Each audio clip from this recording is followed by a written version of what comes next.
Assalamualaikum guys, selamat kembali ke channel aku. Bagi yang baru menonton dan bagi yang belum kenal, aku Afiq.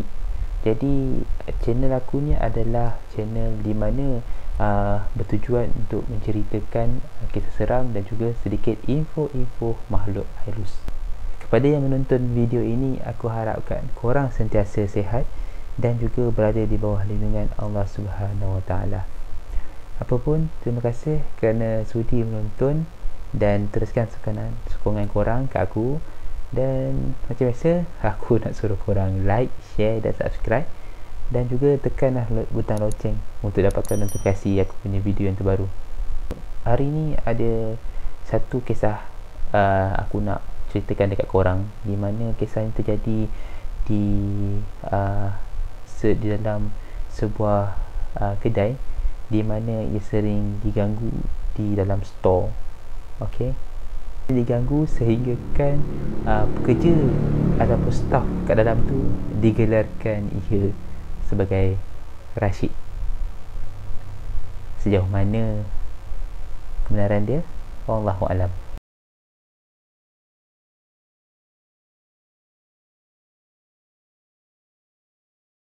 Kisah ini berlaku antara tahun 2016 ke tahun 2017, mungkin di pertengahan bulan macam tu. Ia berlaku di salah sebuah negeri di Perak, di Bandar Ipoh. Sebuah kawasan ni di mana dia sudah dibangunkan. Mulanya di kawasan lapang, di kawasan hutan lah, dan dia dibangunkan dengan bangunan kedai. Dan bila dibangunkan bangunan kedai ni, akan tetapi tiada penghuni, maksudnya tiada owner yang nak menyewa lah dekat situ lagi. Hampir dalam 4 ke 5 bulan, tak pasti, tapi rasanya dalam setahun kot. Dalam setahun juga dia kosong. Bangunan tu semua kosong, lot tu semua kosong, tak ada apa pun lagi, memang tak ada owner nak duduk. Dan pada tahun 2015 tak silap 2016 macam tu lah, owner ni datang dan sewa di salah satu blok tu untuk dijadikan kedai runcit lah, kedai jual keperluan harian. Jadi lepas je owner ni sewa, semualah sewa kedai-kedai sebelah-sebelah tu.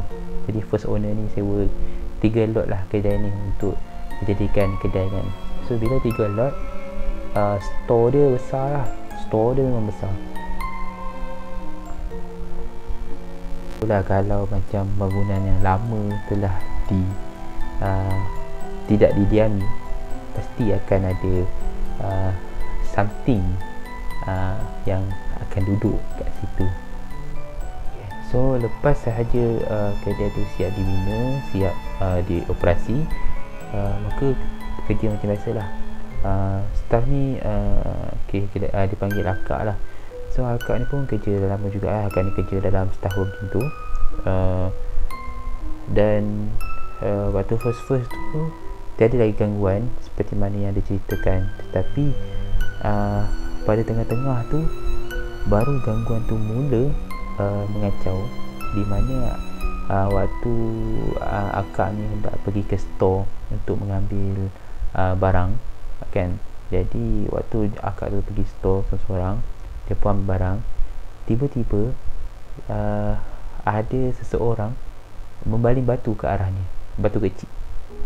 Jadi dia pun heran, mana datang orang untuk baling barang tu kan, sebab dia datang daripada atas.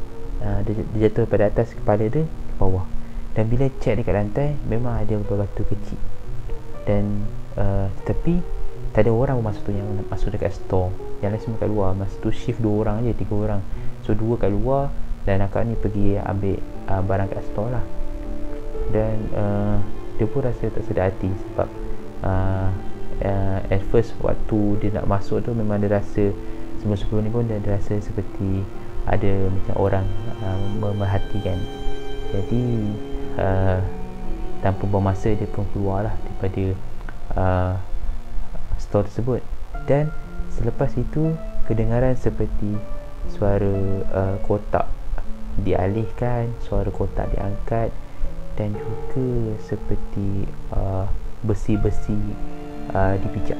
Gangguan tersebut tak habis kat situ saja.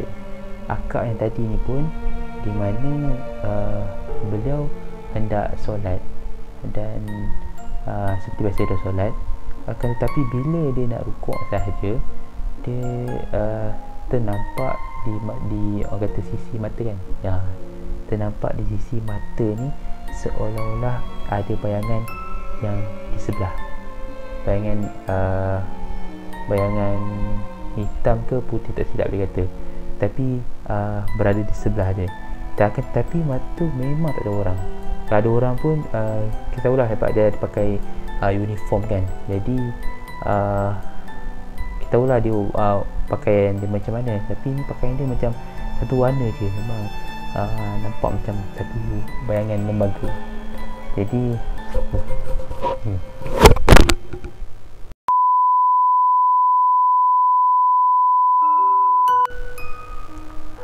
jadi tapi akak tu teruskanlah solat tu, sebab kalau kita layan perasaan tu, benda tu suka lah kan, sebab benda tu bagi lagi tak khusyuk kan. Jadi nak tak nak kita kena habiskan solat tu. Jadi akak tu kuatkan semangat dia habiskan solat tu juga, dan cepat-cepat keluar. Okey. Sebenarnya ada lagi gangguan yang dialami oleh staff di kedai tu, tapi ada satu staff ni yang paling dahsyat lah.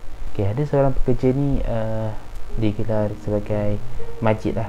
Okay, so satu hari Majid ni macam biasa ke store untuk ambil barang juga. Kita dah tahu lah kerja dia macam mana kan. So pergi store ambil barang, dan di satu sudut dia macam L tau. Okay, dia macam L. Okay, dia pergi ke ujung sana.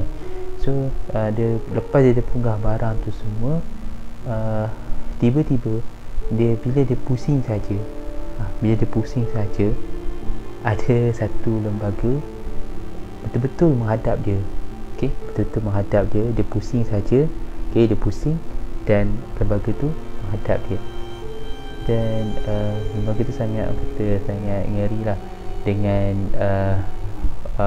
tubuh badan yang terbakar, dan juga baju yang koyak rabak lah, baju putih yang koyak-koyak, tangan semua melecur lah, terbakar, dan rambut dia panjang.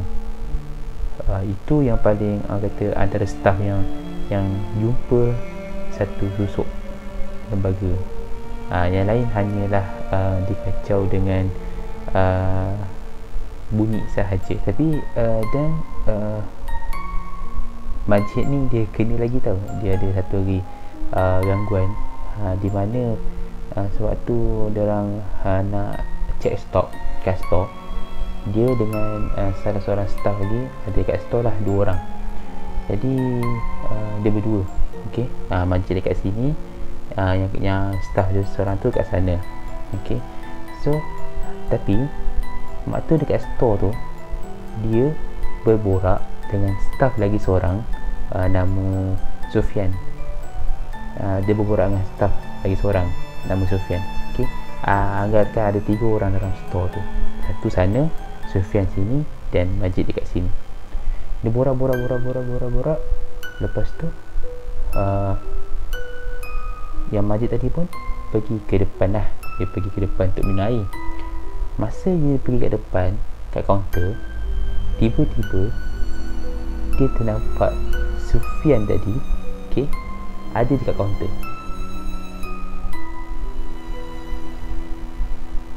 Dia hairan. Dia pun tanya, bila masa kau kat sini kan? Dan Sufian cakap, aku memang kat sini dari tadi. Aku jadi kaunter. Tu dia kata, bukan hang kat dapur, dekat store ke? Aku borak dengan hang tadi, dia kata. Dia orang mana, bagian dalam kot, dengan serai kot. Lepas tu dia pun kata, aku tak masuk store lagi lah, aku kat sini. Aku tengah jaga ke kaunter ni, aku tak masuk store lagi pun. Dan dia memang hairan gila sebab dengan siapa yang dia berborak tadi. Lepas tu dia terus ke store balik. Bila dia pergi kat store, dan nampak hanyalah yang staff dia seorang saja kat sana. Dan dia cakap, weh, ada nampak Sufian ke tadi Sufian kat depan dia kata tak ada lah, kan kita 2 orang je kat sini, mana ada Sufian. Dan siapa yang Sufian yang dia borakkan tadi? Siapakah dia? Apabila kisah ini diceritakan, terdapat beberapa orang yang mengatakan bahawa apabila kedai itu dibina, lot-lot kedai itu dibina, maka ada satu kejadian di mana pekerja kontrak yang membina bangunan tersebut telah meninggal akibat daripada terjatuh semasa membuat bangunan tersebut. Tapi kalau benar kisah tersebut yang kita dengar itu, maka kita tahu bahawa tempat itu memang ada, dan mungkin itulah yang gambaran tersebut. Dan kalau tidak benar, maka kita hanya boleh sekadar mendengar sahaja. Dan apa pun yang kita tahu, wallahu a'lam bissawab, hanya Allah sahaja yang mengetahui apa kebenaran dia. Apapun persoalan dia, benar atau tidak, ia wujud. Tidak pasti sama ada percaya atau tidak. Wallahu a'lam bissawab, hanya Allah sahaja yang mengetahui. Apapun, kita disarankan untuk sentiasa berhati-hati dan mengisi ruang di dada ini, dan kita jangan sekali lemah semangat, dan jangan sekali-sekali kita bercakap besar. Terima kasih kepada korang sudi mendengar cerita aku dan juga menonton video ini. Sehingga kita berjumpa lagi di video akan datang. Assalamualaikum.